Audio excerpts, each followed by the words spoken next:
Hey guys, so today we're going to be looking at this, calculating the pH for solutions when you have a polyprotic acid. So if you remember, polyprotic acids are acids that have more than one hydrogen that they can contribute to a solution. So we looked at diprotic acids, which have 2 hydrogens. We've got triprotic acids, which have 3 hydrogens.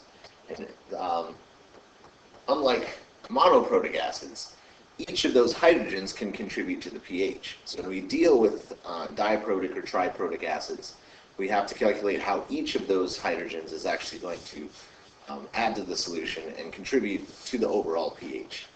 So the best way to do that is just to look at an example. A good example of a diprotic acid, if you look on your equilibrium constants, is, say, let's do carbonic acid.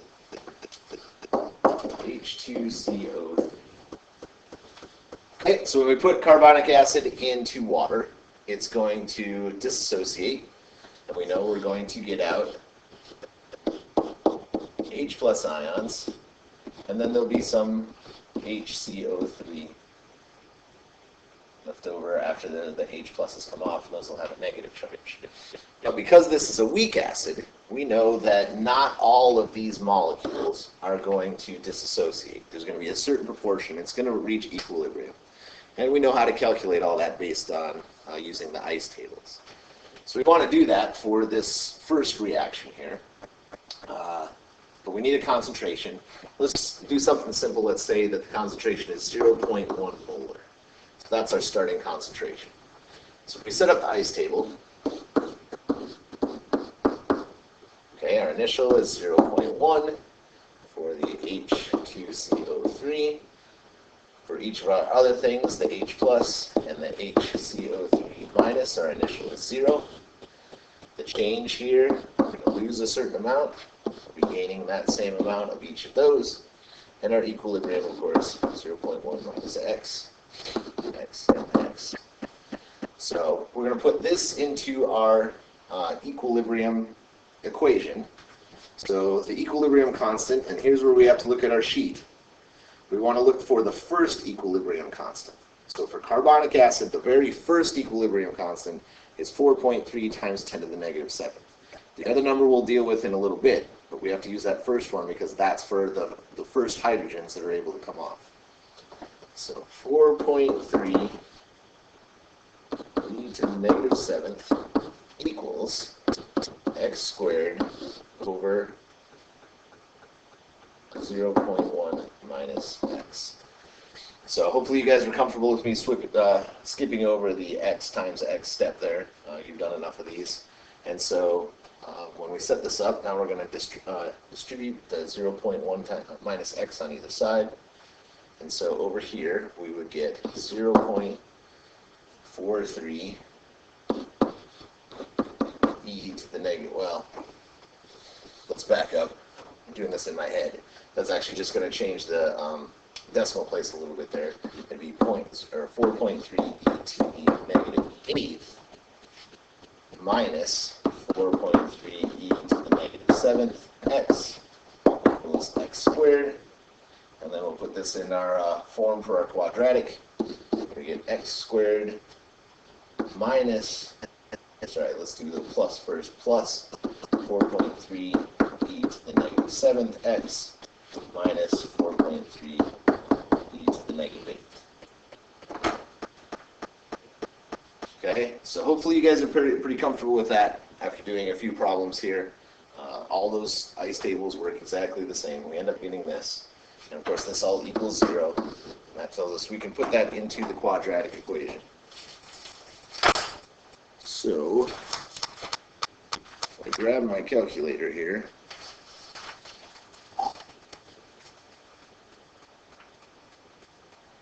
Put that into our quadratic solver. Put in 1 for A, 4.3 e to the negative 7th. For B, negative 4.3 e to the negative 8th.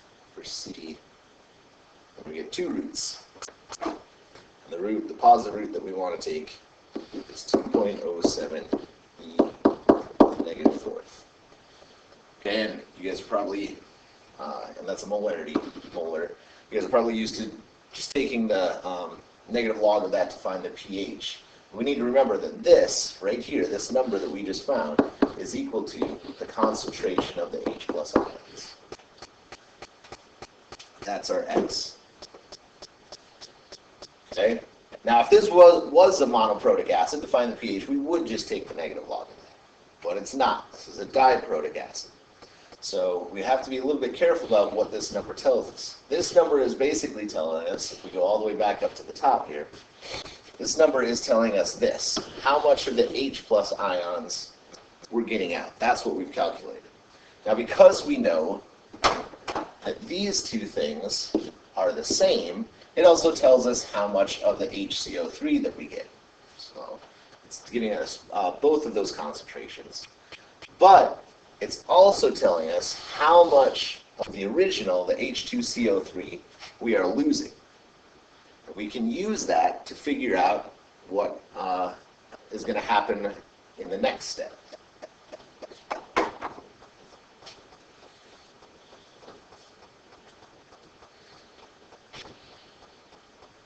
So, in the first step, what we ended up with was some of this.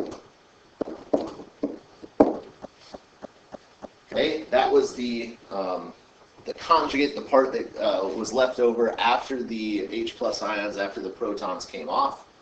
And there's a certain amount of that. This, though, also has a hydrogen on it that can come off. So we can have a whole nother equation here in which we get H plus ions out. And then we get CO3 with a -2 charge. So there's a whole other situation that can happen after a certain amount of that original H2CO3, the carbonic acid, loses its hydrogen. Then these leftover HCO3 minuses, some of those can actually go through a dissociation and lose their hydrogen too, and that's going to contribute to the pH. Now in this case, we need to do a whole other ice table to figure out how many of those actual hydrogens come out, because this is going to reach equilibrium too. And that's where the other Ka value comes in. What we have to do is figure out how much of this do we start with, though. But that came from the original problem. We know that this number right here, even though we calculated it for the H plus ions in the first interaction, we know that is also equal to the HCO3, because for every H plus that came off, we have to get an HCO3. So this is actually going to be our starting concentration for the very next problem. The starting concentration of the HCO3 is 2.07 to the -4th mole. And then we basically do the exact same thing again. We're going to do a whole other ice table, except for this concentration and this interaction, and then we'll figure out how many H plus ions, what concentration is able to come off of that. So let's set up an ice table again. Okay, in this case, we have HCO3, we've got the H plus ions that are going to come off, and we've got the CO3 minus 2.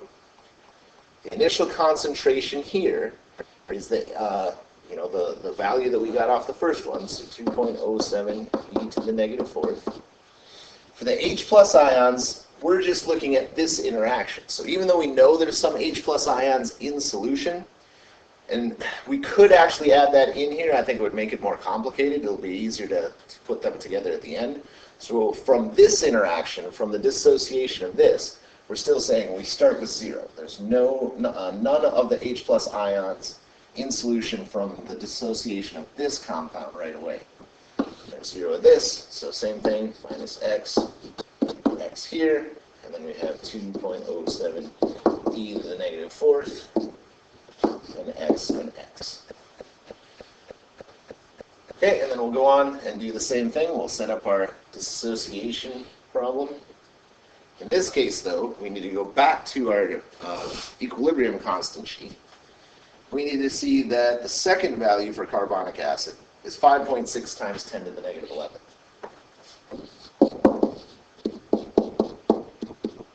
So that's our new dissociation constant.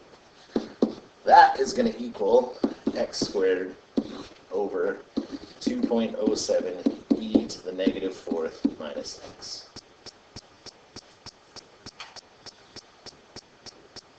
Okay, and then I'll give you a couple minutes to set this up into your quadratic, and then I'll just write it up here.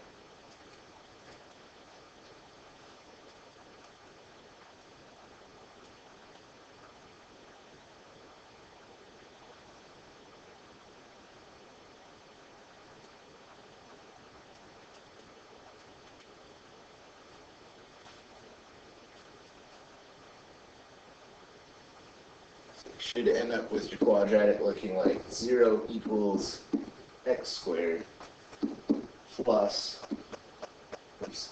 5.6 e to the negative 11th x minus 1.159 e to the negative 14th. So we'll put that into our quadratic solver.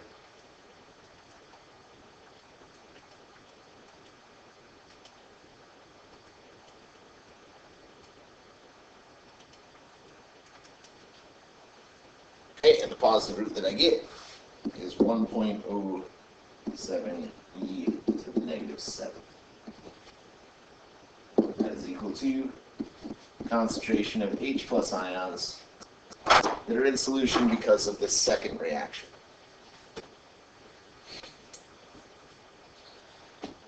Okay? Now, here, in fact, I'm just going to copy this, bring it down, because if you remember, this right here was the concentration from the original solution. So this is basically H plus ions from the first reaction, and this is the H plus ions from the second. So if we want to find the pH of our solution, we have to put those two things together. And so we just add them, because they're both concentrations. You can just put those together arithmetically by adding them.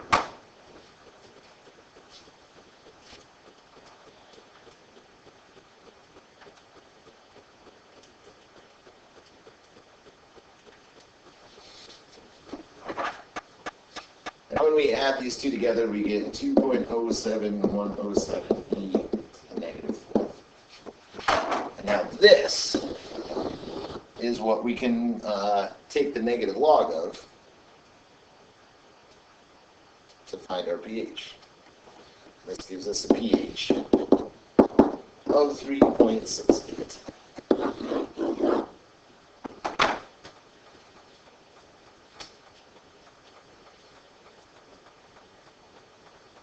Now, I would assume that at this point, there's some of you that are groaning because it seems like a lot of work, and it is a lot of work. And think about doing a triprotic acid, like, say, phosphoric acid, where you have 3 different hydrogens that can come out. You'd have to do 3 different ice tables with 3 different values, put them all together to find the pH. But you also may be noticing that when we added these two numbers together, it didn't change it all that much. In fact, rounded to 3 significant figures, it didn't change it at all. That's because the second hydrogen, the second proton that can come off in that reaction, there's so few of them to begin with that that are able to come off, and because of the equilibrium constant, so few of them actually do come off that they don't really contribute that much to pH. And so if we were just to do this problem for the carbonic acid as if it was a monoprotic acid to 3 significant figures, we would get the right answer. That a second hydrogen doesn't significantly change the pH if we're only looking at those first 3 significant figures. So it is important that the hydrogens do contribute if you're looking for a very precise and accurate pH. But if we're just rounding to 3 significant figures, it doesn't make that much of a difference. So for us, the way we're looking at these problems, in most cases, we're not going to have to do 2 ice tables. We're not going to have to do 3 ice tables because those second and third hydrogens just don't contribute that much. The way you figure it out, you want to look at your acid equilibrium constant. So if you look at and compare the acid equilibrium constants, if their exponents are more than a couple degrees apart, then that second hydrogen or that third hydrogen really isn't going to make that much of a difference. So for example, if we look at arsenic acid, so that's the second one down on your acid equilibrium chart, I would look at that and go, okay, there's 3 hydrogens that can come off there. The first value is 5.6 times 10 to the negative third, the second value is 1 times 10 to the negative seventh, and the third is 3 times 10 to the negative 12. Because of the way the exponents work, that first one is going to overshadow any of the other two. So the other two really aren't going to matter unless we want to very precisely define what the pH is. So if I was doing a problem with arsenic acid, I would just ignore those other two Ka values, and we wouldn't even worry about it. We'd do it as if it was a monoprotic acid, and it would give us a, as far as our rounding goes, it would give us an answer that's close enough. If you want to look at, say, though, citric acid, if you look down your sheet at citric acid, the first value is 7.4 times 10 to the negative fourth. The second value is 1.7 times 10 to the negative fifth. So there, that second hydrogen, that second proton, is not that different. It is 1 order of magnitude, but that's enough that it would make a difference, a significant difference to the pH. So there I would definitely want to take into account at least the second one. The third one may not. I mean, it's 2 steps off, and it's 3 steps off the first one. I would still probably add it in there. But if you look at farther down, hydrosulfuric acid, H2S, the first value is 9.5 times 10 to the negative 8th. The second is 1 times 10 to the negative 19th. Those are so far apart, I can't imagine any kind of chemistry where you would have to take into account that second hydrogen. So if you compare the values of the Kas, and if you look down through here, there are not many where it would actually make a difference. Like we said, the citric acid would. If you look down at the pyrophosphoric acid, H4P2O7, there we've got a couple of Ka values that are close to each other. But other than that, most of the rest of those other acids are not going to make that much of a difference. Tartaric acid, the very bottom one, that one's a little on the border. I would probably take that second one into account, but most of the rest of these, it just doesn't matter. Sulfuric acid, if we look at that, H2SO4. The first acid, or the first hydrogen there, it says it's a strong acid. That means every single one of those hydrogens is going to come out. That means there's no way, even at 1.2 times 10 to the negative second, there's no way that second hydrogen is going to make any difference to the pH, as far as we're concerned. So even though I want you to know the steps to do this, and yeah, it is a lot of work, but I mean, it's the same thing over and over again. It's the same thing you've been doing. We're just basically we're putting 2 problems together. You're not really going to have to use it all that much, because most of these acids, even the diprotic and the triprotic ones, those additional hydrogens don't make a difference.